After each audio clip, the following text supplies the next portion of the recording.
सास नंबरी, बहू 10 नंबरी। पूरे घर में मालती देवी का हुक्म चलता था।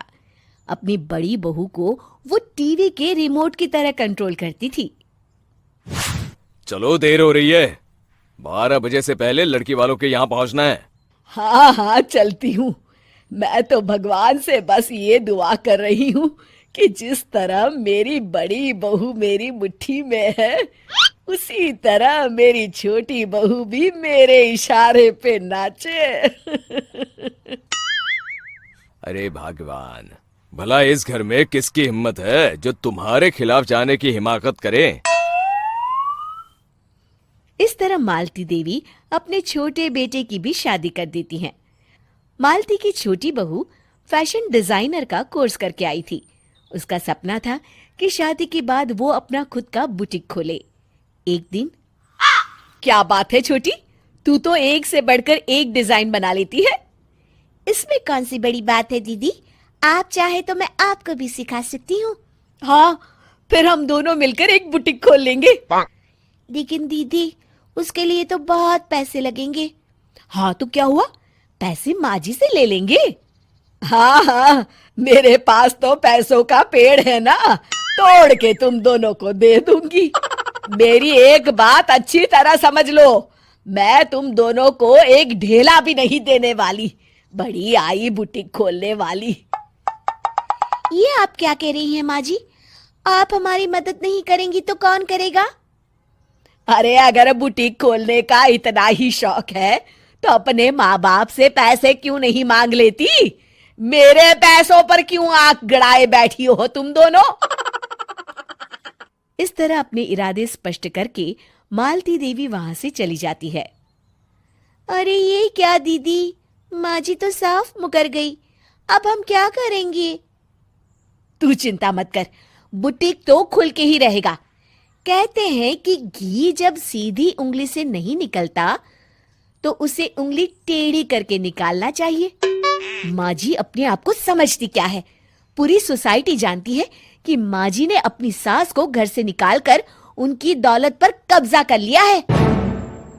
हाँ दीदी, अब तो जैसे को तैसा करना पड़ेगा। फिर दोनों बहुएं मिलकर एक साजिश रचती हैं। एक दिन, अरे नालायक, जरा ठीक तरह से पैर दबा, बिल्कुल मजा नहीं आ रहा। खाने पीने में तो कोई कसर नहीं छोड़ती। तभी वहां बड़ी बहू हाथ में एक फॉर्म लेकर आती है। माँ जी, आपके लिए एक खुशखबरी है। सरकार सभी बुजुर्गों को हर महीने 10,000 रुपये पेंशन देने वाली है। अरे ये क्या कह रही है तू? क्या सच में मुझे हर महीने घर बैठे 10,000 रुपये मिलेंगे? हाँ माँ जी, दीदी सच कह रही है। कल टीवी न्यूज में इस बारे में बता रहे थे। बस आप ये फॉर्म पढ़ के इसे भर दीजिए और अपने दस्तखत कर दीजिए। मैं इन्हें ले जाकर जमा करवा देती हूँ। अरे नालायक, बड़ी कामचोर है तू।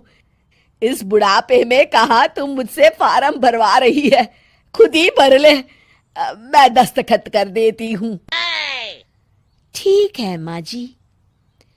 फिर बड़ी बहू बड़ी चालाकी से फॉर्म के पन्नों के बीच प्रॉपर्टी के पेपर छिपा कर रख देती है और उन पर मालती देवी के दस्तखत करवा लेती है।